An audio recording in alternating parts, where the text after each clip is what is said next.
Hey friends, welcome back to the channel. Today I've got a process video for you on how to make a mini album using the Cinch.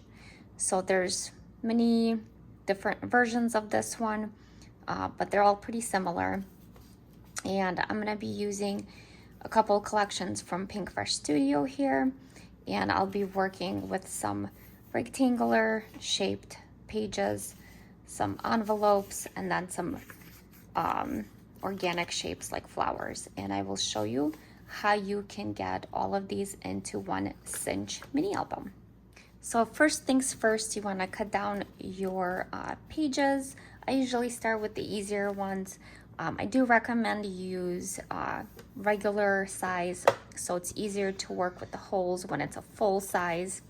And max here is 7. However, you can do larger mini albums. I won't cover that in this video, but there is a way to do that with the same machine. So I'm gonna go ahead and pull out all the papers that are the same length. And the first step is gonna be cutting the holes with the machine. Now, because this paper is thick, I'm probably gonna do 3 sheets at a time, just to make sure things are working well. And then you want to line that up. So if your pages are smaller, you'll just have to center it. Because I'm using a 5x7 as my biggest one, that's like the standard size here. So I'm gonna put my pages in, and then you want to make sure that these pins are pushed in. When you pull it out, that actually prevents the hole from being punched, which is what you want to do for smaller size papers. But right now I want a hole for all of these, so I'm going to make sure they're all set. And then you just squeeze down and you've got some nice holes here. So I'm going to do that with the rest of my papers before we move on to the smaller size. And you know, if you're starting out with the machine, just practice. I think the hardest part is just figuring out the holes, and then the second hardest is getting the coils closed really well, so that they keep their shape. So now I'm gonna move on to a shorter piece of paper. So this is 5.5, and you'll wanna kind of center it.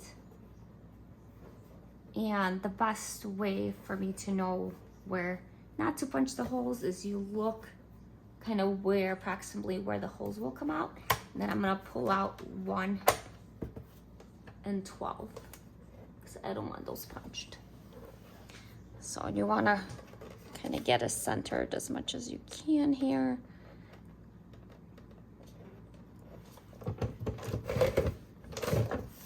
Okay. And then this next one is 5 inches. So there's actually a guide, so I'm kind of doing it the silly way. But you can totally just follow the guide and pull out to 10. There you go. But sometimes it doesn't center it exactly right, so I end up not doing those.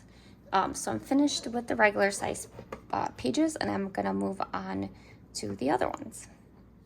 So the cleanest way that I think I'm gonna get this to work is just use a paper strip and adhere your piece down like this. And then you're actually gonna punch the holes on this little strip. So I'm gonna go ahead and get it adhered down, and then we're gonna punch the hole, okay? Just to show you really quick, you can just adhere the strip. I decided to stitch it on. My little envelope still opens up nicely, and you can fit memorabilia in here, pictures, journaling, whatever you'd like in the envelope. So in terms of where I'm gonna punch. I'm gonna look here and I think I'm gonna keep number 10 pulled out. So I'm gonna leave it just like that and go ahead and punch. And there you go. So this one, I'm still using a 5-inch strip, so I'm gonna keep things the same here as I punch. However, because of where the pocket lands, this is where you gotta play around with centering it to make sure it's getting punched in the right spot. Okay, and then I'm just lining up here. So I probably want that one. Just like that.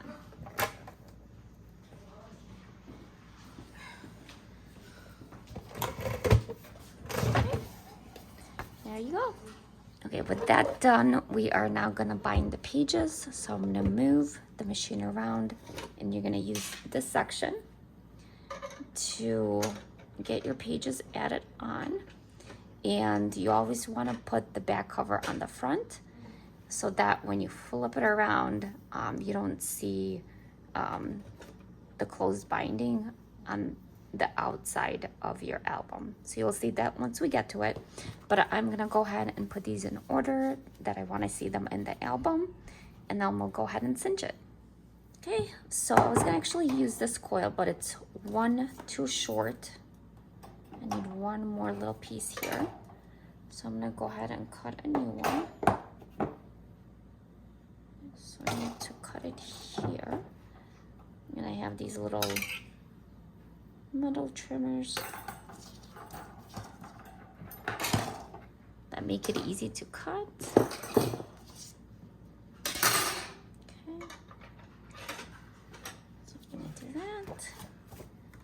And then this is gonna be my second to last page. So I'm gonna go ahead and lay these out just like that. And then you may need to trim. So if it looks like it's too tall and it's gonna get in the way, you can do one of two things. You can put it towards the top like this, or you can trim off a little bit so that it fits nice and easy. So this one, let's see, guess I don't mind that it's peeking up, so I'm gonna leave it like that. And I'm just gonna keep going.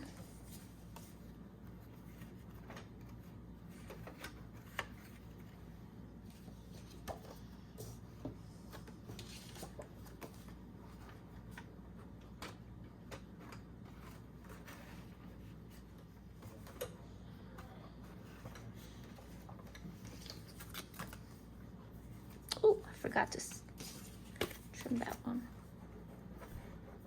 Goodness. Okay, so see, that one needs to be trimmed. Okay, so I'm gonna go ahead and put my cover on. This will be the front, and then this will be the back cover. Okay, just like that. All right, so we've got this situated like this. I've got my little thing peeking out here, which works for me. And then the last step is actually cinching it together. Okay, so now to cinch it, I put the open rings right against the back of this piece. You want to make sure it's nice and snug. You want to make sure the dial is set to the right size, which is based on the size of the rings. And once you're ready, you want to have nice even pressure. Okay. Now we'll go ahead and bind your rings just like that. And then I flip the back over so that you don't see the close where it closed. That's hanging out in the back of your album right here. So you just want to make sure they're closed enough so that the pages don't come out when you're flipping it back and forth. Now, I know the size looks a little big for the pages, but I like to make my albums pretty bulky, a lot of dimension. So I like using the larger rings just for that purpose. Okay, so now I'm going to continue building the foundation pages of the album. I'm going to make a little pocket this way.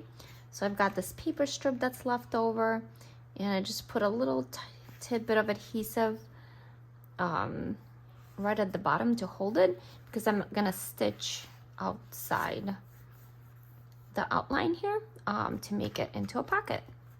All right, so here it is all done. Now, I would say if you're gonna make this album or you're making albums in the future, ideally you do the stitching and building of pockets before you bind it. I don't always know what I wanna do, so sometimes I have to go back in and add things on after the fact.